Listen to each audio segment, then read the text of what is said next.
নমস্কাৰ এছকে নিউজলৈ আপোনাক স্বাগতম জনাইছো BRMGSS ভাৰতীয় ৰেলৱে মাল গুদাম শ্ৰমিক সংঘ উত্তৰ পূবত BRMGSS নামৰ সংগঠনটোৰ নামত বহুতো প্ৰবঞ্চক লোকে নিৰীহ দুখীয়া নিবনুৱা মানুহৰ পৰা ৰেলৱেত চৰকাৰী চাকৰি দিয়াৰ নামত লাখ লাখ টকা লুটি লৈছে এশ গৰু মাৰিলে বাঘৰো মৰণ এই কথাটোৰ দৰে এতিয়া সেই প্ৰধান প্ৰবঞ্চকজনো আইনৰ কটঘৰাত উপস্থিত হৈছে কেইবাজনো পলাতক হৈ আছে যদিও মূল এজন দোষীক ইতিমধ্যে আটক কৰা হৈছে এই প্ৰবঞ্চনা আৰু প্ৰবঞ্চকৰ জালপতা দলক সম্পূৰ্ণভাৱে ধ্বংস কৰিবলৈ সকলো ভুক্তভোগীৰ একত্ৰিত হোৱাটো খুবেই প্ৰয়োজন ইতিমধ্যে বহু ভুক্তভোগীয়ে প্ৰশাসনৰ ওচৰত আগবাঢ়ি আহি নিজেই FIR দাখিল কৰিছে ষ্টেটমেণ্ট দিছে হাজাৰ হাজাৰ লোকৰ ভৰসাৰ মাজৰে BRMGSSৰ দালালৰ বিৰুদ্ধে আইনী যুঁজ ইতিমধ্যে আৰম্ভ হৈছে এছকে নিউজে এটা সুগম প্ৰত্যক্ষ মাধ্যম হিচাপে আপোনালোকক একত্ৰিত হোৱাৰ আহ্বান জনাইছে লগতে একত্ৰিত হোৱাৰ বাবে এটা সুযোগ প্ৰদান কৰিছে ইয়াৰ জৰিয়তে আপোনালোকে কোড আৰু কেনেদৰে FIR তথা ষ্টেটমেণ্ট দিব পাৰিব সম্পূৰ্ণ তথ্য জানিব পাৰিব সম্পূৰ্ণ ইয়াৰ বিষয়ে জানিব পাৰিব আমি জানো উত্তৰ পূবৰ লগতে অসমৰ বহু ভুক্তভোগী পুৰুষ মহিলাই বিচাৰি আছে মনতে ভাবি আছে ওলাই আহি FIR কৰিবলৈ কিন্তু কোড কেনেকৈ কৰিব কাৰ সহযোগ লৈ কৰিব ভাবি পোৱা নাই ৰাইজ এতিয়া আপোনাৰ সমস্যাৰ সমাধান ওলাব অতিকৈ ভাল খবৰটো হ'ল যে প্ৰশাসন আৰু ন্যায় ব্যৱস্থা আপোনাৰ লগত আছে আপোনাৰ পক্ষত আছে তেওঁলোকে জনাইছে যিসকলে ধন টকা পইচা BRMGSSৰ দালালক দিছিল তেওঁলোকক আহ্বান জনাইছে আগুৱাই আহিবলৈ প্ৰশাসনে দায়িত্ব তথা সুন্দৰ ব্যৱস্থা ল'ব এতিয়া যিসকলে নীৰৱ মনে মনে আছে তেওঁলোকে বুজি লওক অক্টোবৰ নৱেম্বৰ মাহত সিনিয়ৰ্ছ লিডাৰ্ছৰ মতে চাকৰি হ'ব বুলি কোৱা কথাষাৰ বিশ্বাস কৰাটো আপোনাৰ বাবে ভয়ংকৰ ভুল সিদ্ধান্ত হ'ব এবাৰ নিজেই ভাবক যিজনে ডেট মাহ দিয়ে যে এইটো মাহত চাকৰি হ'ব একদম হ'বই সেইজন কি ৰেলৱে মিনিষ্টাৰ নে ভাৰতৰ প্ৰধানমন্ত্ৰী কিমান বুৰ্বক হ'ব লাগিব তেওঁ যোনে বেকাৰ ঘৰত বহি থকা ঠগবাজি কৰি চাকৰিৰ নামত টকা লুণ্ঠন কৰা এজনক বিশ্বাস কৰি আছে বা বিশ্বাস কৰি আছিল কোনোজন ৰেলৱে মিনিষ্টাৰে BRMGSSৰ চাকৰি হ'ব বুলি বিগত 27 বছৰত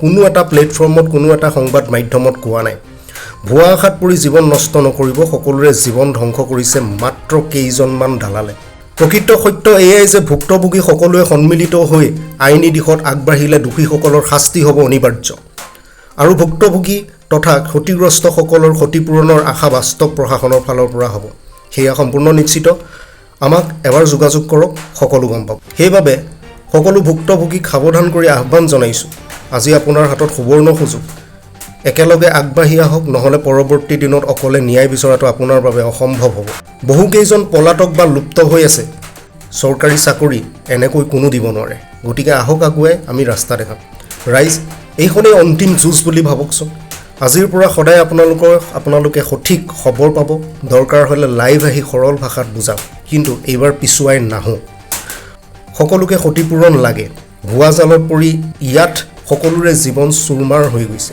দুটা তিনটা FIR সদায় হৈ আছে ৰাইজ আপোনালোকক জনাব বিচাৰো যে দুটা তিনটা চাৰিটা FIR সদায় হৈ আছে কিন্তু এতিয়া প্ৰশাসনে দায়িত্ব লৈছে আমাৰ গতিকে এইটোই সোণালী সুযোগ প্ৰতিজন ভুক্তভোগীৰ কাৰণে এইটো সুবৰ্ণ সুযোগ যিয়ে এই সুযোগ হেৰুৱাব তেওঁৰ 100% জীৱনৰ আয়ুস ৰেখা BRMGSSৰ দালালৰ প্ৰলোভনতেই শেষ হ'ব কিন্তু চৰকাৰী চাকৰি কেতিয়াও নহয় ৰাইজ আমাৰ মাজৰে বহু লোকে BRMGSSৰ ভুৱা জালখন জানিবলৈ ৰেল ভৱনত গৈছিল নিৰাশ হতাশাৰ বিষয় অপ্ৰিয় হ'লেও সঁচা কথাটো হ'ল স্বয়ং ৰাজ্যিক ৰেলৱে মিনিষ্টাৰে ৰেল ভৱনত আমাৰ এটা টিমক জনাইছিল যে অৰুণ কুমাৰ মনোৰঞ্জন কুমাৰৰ ৰেল ভৱনত কমপ্লেইণ্টৰ বাহিৰে একোৱেই নাই আমাৰ দৰে বহু লোকে বছৰ পাছত বছৰ ধৈৰ্য ধৰি অৱশেষত নিৰাশ হৈ ৰেল ভৱনত কমপ্লেইন কৰি থৈ আহে আপোনালোকেও ৰেল ভৱনত গৈ জানি আহিব পাৰিব শ্ৰমিক বা লেবাৰ মানে খাটি খোৱা দুখীয়া শ্ৰেণীৰ লোক নহয় জানো ৰাইজ কষ্ট সংগ্ৰাম কৰি চলা শ্ৰমিকৰ নামত সংগঠন খুলি এছামে বিলাসিতাৰ জীৱন উপভোগ কৰি আছে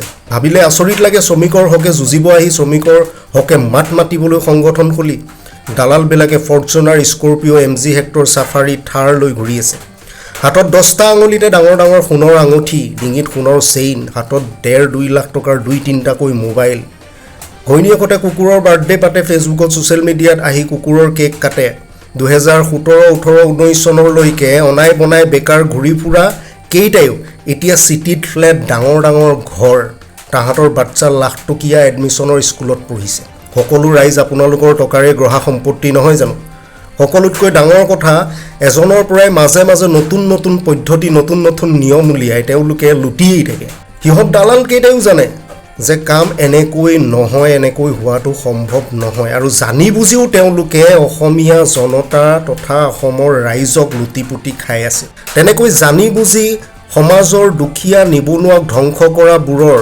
প্ৰতি একদম দয়া ৰখাটো ভাল কথা নহয়। শ্ৰমিকৰ নামত সংগঠন খুলি চাকৰিৰ নামত 2 লাখৰ পৰা 5, 6, 7 লাখ টকা যেনেকৈ পাৰে এজনৰ পৰা তেনেকৈ লুটি আহিছে। তাৰ পাছতো লিংকৰ নামত প্ৰতিজনৰ পৰা 50,000 পৰা 1 লাখ টকা লুটিলে। ভাবি চাওক, এজন শ্ৰমিক মানে দুখীয়া খাটি খোৱা লোক। তেনে ক্ষেত্ৰত ভাৰত চৰকাৰ বা ৰেলৱে মন্ত্ৰালয় বা লেবাৰেজ এমপ্লয় মিনিষ্টাৰ বা শ্ৰম মন্ত্ৰীয়ে এটা সাধাৰণ লিংকৰ নামত দুখীয়া শ্ৰেণীৰ পৰা, দুখীয়া শ্ৰমিকৰ পৰা 1 লাখ টকাকৈ ল'বলৈ অনুমতি দিবনে? আপুনি নিজেই ভাবি চাওকচোন, কেতিয়াও নিদিয়ে। যেতিয়া মনোৰঞ্জনক মই প্ৰশ্ন কৰিছিলোঁ যে আপোনালোকৰ লিংকৰ নামত যে আপুনি 1 লাখ বা 50,000 টকাকৈ ল'লে প্ৰতিজন মানুহৰ পৰা, সেই টকা ল'বলৈ আপোনাক ৰেলৱে মিনিষ্টাৰে পাৰ্মিশ্যন দিছিলে নে ভাৰত চৰকাৰে পাৰ্মিশ্যন দিছিলে নে শ্ৰম মন্ত্ৰালয়ে পাৰ্মিশ্যন দিছিলে? তেওঁৰ হাতত এনচাৰ নাছিলে। কাৰণ কেতিয়াও ভাৰত চৰকাৰ বা ৰেলৱে মিনিষ্টাৰ বা শ্ৰম মিনিষ্টাৰে কেতিয়াও এজন খাটি খোৱা লেবাৰৰ পৰা এটা সাধাৰণ লিংকৰ নামত 1,50,000 বা 80,000 টকাকৈ প্ৰতিজনৰ পৰা ল'বলৈ কেতিয়াও অনুমতি নিদিয়ে। সেইটো আমি সকলোৱে জানো। দ্বিতীয় কথাটো হ'ল, তেওঁক প্ৰশ্ন কৰিছিলোঁ যে আপোনালোকৰ লিংকৰ নামত লোৱা ধনৰ তথ্য বা লিংকৰ তথ্য কোনো ৱেবছাইটত উপলব্ধ কিয় নাই? আপোনালোকৰ নিজা brmgss.org, যিটো আপোনালোকৰ নিজা ৱেবছাইট BRMGSS, তাতো কিয় উপলব্ধ নাই লিংকৰ তথ্য? তেতিয়াও মনোৰঞ্জন কুমাৰ পাছৱানে উত্তৰ দিব পৰা নাছিল। দ্বিতীয় প্ৰশ্নটো কৰিছিলোঁ যে শ্ৰমিক সংগঠন, এটা শ্ৰমিক সংগঠনৰ এটা সদস্যতা পাবলৈ কাৰণে, এটা সাধাৰণ সদস্যতা পাবলৈ কাৰণে 2, 3 লাখ, 4 লাখ, 5 লাখ টকা লোৱাটো কোনফালৰ পৰা যুক্তিসংগত? এজন শ্ৰমিকৰ পৰা এটা সাধাৰণ সদস্যতাৰ নামত, এখন QR কাৰ্ডৰ নামত এটা সাধাৰণ সদস্যতা, এটা শ্ৰমিক সংঘ যিহেতু এটা সংঘ হয়, সংগঠনৰ এটা সদস্যতাৰ কাৰণে 2, 4 লাখ, 5 লাখ টকা লোৱাটো কোনফালৰ পৰা গ্ৰহণযোগ্য? সেই প্ৰশ্নটোৰ উত্তৰ তেওঁৰ হাতত নাছিলে। তৃতীয় প্ৰশ্নটো আছিলে 1998 চনৰ পৰা ভাৰতীয় ৰেলৱে মালগুদাম শ্ৰমিক সংঘৰ নামত মনোৰঞ্জন কুমাৰ আৰু অৰুণ কুমাৰ পাছৱানে সকলো জেগাতে আহি ভাষণ দি আমি এনেকৈ কাম কৰিব গৈ আছোঁ, আমাৰ এনেকৈ ইমান 10 লাখ 12 লাখ মানুহ আছে, তেওঁলোকৰ পাৰ্মানেণ্ট চাকৰি হ'ব, পেঞ্চন হ'ব, DRA হ'ব, HRA হ'ব, বনাছ হ'ব, এক্সেট্ৰা etc. তো থাৰ্ড প্ৰশ্নটো আছিলে যে অৰুণ কুমাৰ পাছৱান আৰু মনোৰঞ্জন কুমাৰ পাছৱানে বিগত 27 বছৰত, 1998 চনৰ পৰা আজি 2025 চন, বিগত 26-27 বছৰত কেইজন মানুহক বা কেইজন শ্ৰমিকক আজিলৈকে তেওঁলোকে হক অধিকাৰ দিব পাৰিছে তথা কেইজন মানুহক ৰেলৱেত চৰকাৰী চাকৰি দিব পাৰিছে? এজন মানুহক দেখাই পেনে তথ্য সহকাৰে উপস্থাপন কৰি দেখাব পৰা নাছিলে আৰু প্ৰশ্ন উত্তৰ দিব পৰা নাছিলে। বিগত 1.5 বছৰৰ পৰা মই এওঁলোকৰ বিৰুদ্ধে তথ্য গোটাবলৈ যথেষ্ট সংগ্ৰাম কৰিছোঁ, যথেষ্ট মই ছেক্ৰিফাইচ কৰিছোঁ, মোৰ জীৱনৰ বহু সময় মই ইয়াত অতিবাহিত কৰিছোঁ। বিশেষকৈ মই এজন ভুক্তভোগী হয়, মই ইয়াত কোনো কেণ্ডিডেট দিয়া নাছিলোঁ, কোনো টকা পইচা মই এজন কেণ্ডিডেটৰ পৰা মই লোৱা নাই, কেৱল মই এজন ভুক্তভোগী, আপোনালোকৰ দৰেই ময়ো এজন ভুক্তভোগীয়ে হয়।